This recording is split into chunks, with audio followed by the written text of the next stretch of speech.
Having said this, इस wicket के ऊपर अगर आप अपने आप को अप्लाई करेंगे, टाइम स्पेंड करेंगे और पॉजिटिव रहेंगे, रन आएंगे।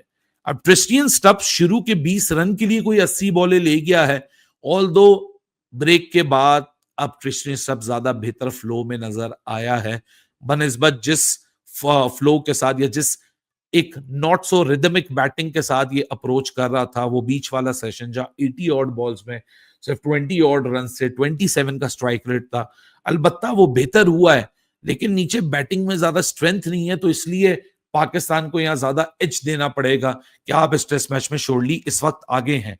बट एक पार्टनरशिप जो ये लगी हुई है, अगर ये अपने आप को अप्लाई कर गई तो ये पाकिस्तान से गेम को दूर लेके जा सकती है। दे हैव द कैपेसिटी, क्योंकि 148 रन का यहाँ डिफरेंस है।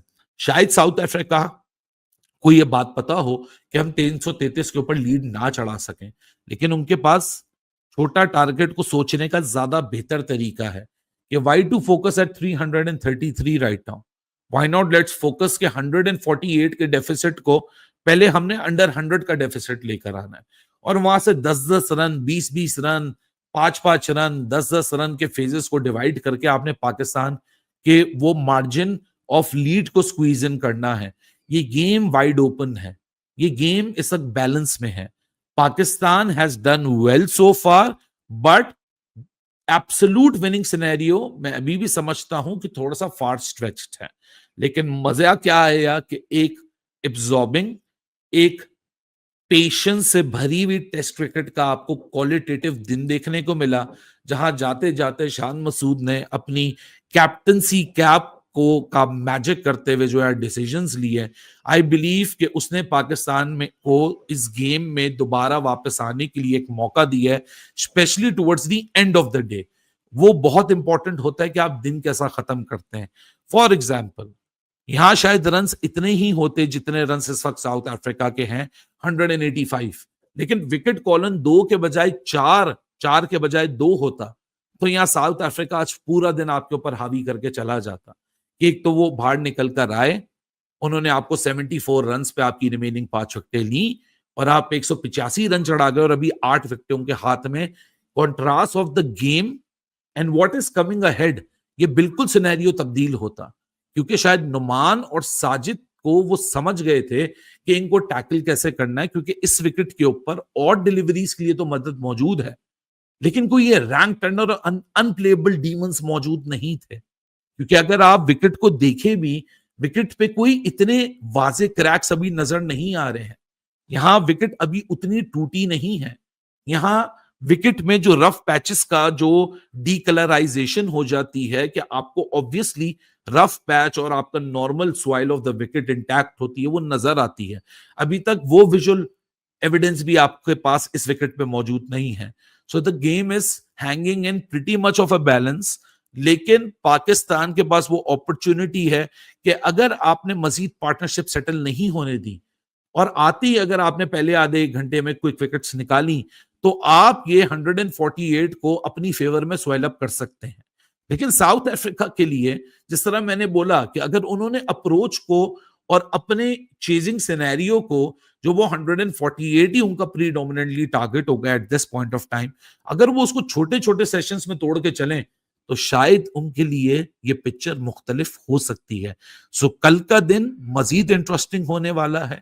कल के दिन में तगड़ी क्रिकेट हम और एक्सपेक्ट कर सकते हैं दोनों तरफ से, जहां आपको एक कांटे का मुकाबला दिखेगा। लेकिन अगर तो ये बाजी थोड़ी सी 1 घंटे के अंदर पाकिस्तान ने 3-4 विकेट लेके पलट दी, तो फिर ये वन वे ट्रैफिक होना यहां मेरे ख्याल से कोई दो राय नहीं समझी जाएगी। लेकिन अगर पाकिस्तान को साउथ अफ्रीका ने घंटा 1.5 घंटा विकेट डिनाई कर दी, तो trust me the game will be on and it will be pretty tough for any of the team to walk out as a winner of this test match.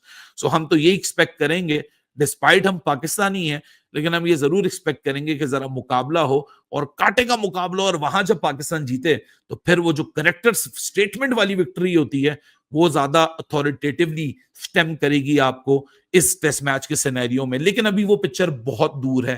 ख्वाहिशात करने के कोई पैसे नहीं लगते, बातें करने के कोई बिल नहीं फटते, लेकिन जो चीजें इस वक्त तक स्टैंड आउट कर रही हैं, I believe that pretty good cricket from both of the teams. First, South Africa started as a team. Keshav Maharaj leading the pack, took 7 wickets. Then Pakistan came back, took an early wicket, courtesy Shaheen Shah Afridi. Shaheen भी मैं समझूंगा unlucky रहा. आज बड़ी जबरदस्त bowling की है शाहीन शाह अफरीदी ने. जिस तरह माकराम भी सरवाइव कर गया डीआरएस के ऊपर, आई बिलीव वो अनलकी रह गया Shaheen.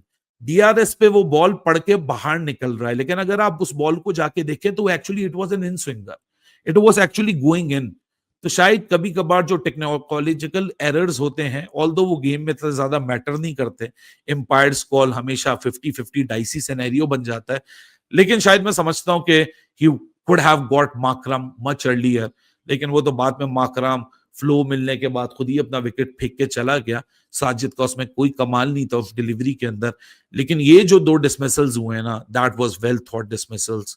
Pressure was created by the strategies the captain took on the field and the kind of the variety Asif provided. क्योंकि एक तो ट्रिस्टियन स्टब्स को लो बाउंस के साथ लेंथ पे बॉल पड़ा, हल्का सा अंदर आया, वो बैकफुट पे था. आप जहां बॉल मिस करोगे एलबीडब्ल्यू के क्लियर आउट कैंडिडेट बनोगे, और वही हुआ. और दूसरा जो स्टब्स का हुआ, वो उसने angle change towards the right hander और उसी बॉल को लेंथ से जितना बाउंस मिला, and he was again caught on backfoot, और सिर्फ बल्ले का स्लाइस्ड एंगल लेते हुए वो डायरेक्ट सलमान अली आगा के हाथ में गया. कैच दिखने को आसान है लेकिन काफी मुश्किल टेक था. So Pakistan is edging ahead right now, but South Africa अगर अपने आप को एब्जॉर्ब करेगी और अप्लाई ज्यादा बेहतर तरीके से करेगी और नर्व्स को कंट्रोल रखेगी, तो साउथ अफ्रीका गेम को 100% मुझे लगता है अपनी फेवर में जरूर ऑन करके पाकिस्तान को एक चैलेंजिंग सिनेरियो में जरूर डाल सकती है, just spot of border Pakistan जरूर फील करे. लेकिन Pakistan is bowling well. Let's see what will happen tomorrow.